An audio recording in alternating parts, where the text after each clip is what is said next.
दिवाली खत्म होते ही लोगों को बड़ी खुशखबरी मिली है। जिस सोने चांदी की चमक से लोग परेशान हो रहे थे, अब उस सोने चांदी की चमक पर अचानक से ब्रेक लग गया और ऐसा ब्रेक लगा कि सारे रिकॉर्ड ही तोड़ डाले। लगातार रिकॉर्ड बना रही कीमतें अब तेजी से नीचे आ रही है। गोल्ड मार्केट में 4 साल की सबसे बड़ी गिरावट दर्ज की गई।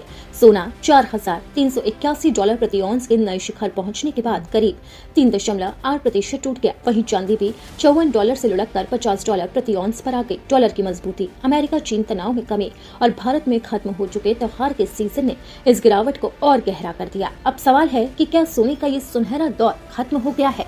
क्या निवेश के लिए इस समय सोना खरीदना बेहद रहेगा या सोने के दाम अभी और गिरेंगे? तकनीकी इंडिकेटर्स अब ये दिखा रहे हैं कि सोने की कीमत ओवरबॉट जोन में पहुंच चुकी थी, यानी अब मुनाफा वसूली का दौर शुरू हो गया है। विशेषज्ञों का कहना है कि अमेरिकी डॉलर के मजबूत होने से भी सोने और चांदी की कीमतों पर दबाव बना है।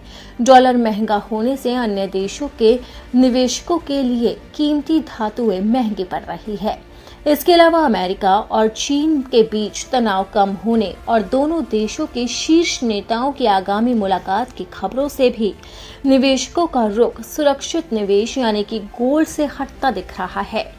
भारत में भी त्योहारी सीजन की गोल्ड डिमांड अब खत्म हो रही है, जिससे वैश्विक स्तर पर खरीदारी की रफ्तार धीमी पड़ी है।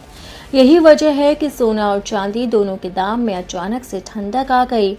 ब्लूमबर्ग के चार्ट के मुताबिक सोना $4,350 से गिरकर $4,250 के आसपास पहुंचा, जबकि चांदी $54 से लुढ़ककर $50 प्रति औंस तक आ गई।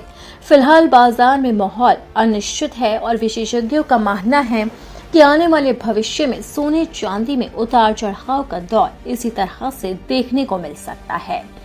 वहीं मल्टी कमोडिटी एक्सचेंज पर सोना चांदी में गिरावट देखी गई। 24 कैरेट वाले गोल्ड की कीमत $1,28,000 प्रति 10 ग्राम के आसपास पहुंच गई। इसमें पिछले कारोबारी सत्र के मुकाबले $1,371 की कमी देखी गई। वहीं चांदी $1,48,508 प्रति किलोग्राम पर पहुंच गई। इसमें पिछले दिन के मुकाबले $1,819 की गिरावट दर्ज की गई। कमोडिटी एक्सपर्ट्स का मानना है कि आने वाले दिनों में सोने चांदी बाजार में और गिरावट दर्ज हो सकती है, जिससे लोगों को काफी फायदा है। हालांकि पिछले दिनों ये कहा जा रहा था कि सोने की कीमतें रिकॉर्ड तोड़ सकती है और चांदी तो 2 लाख के पार भी जा सकती है, लेकिन जैसे ही त्योहारी सीजन खत्म हुआ वैसे ही सोने और चांदी की कीमतें औंधे मुंह गिरती हुई नजर आ रही है, जिसके बाद लोगों को बड़ी खुशखबरी मिली है और एक्सपर्ट्स का कहना है कि ये खरीदारी का सही समय है।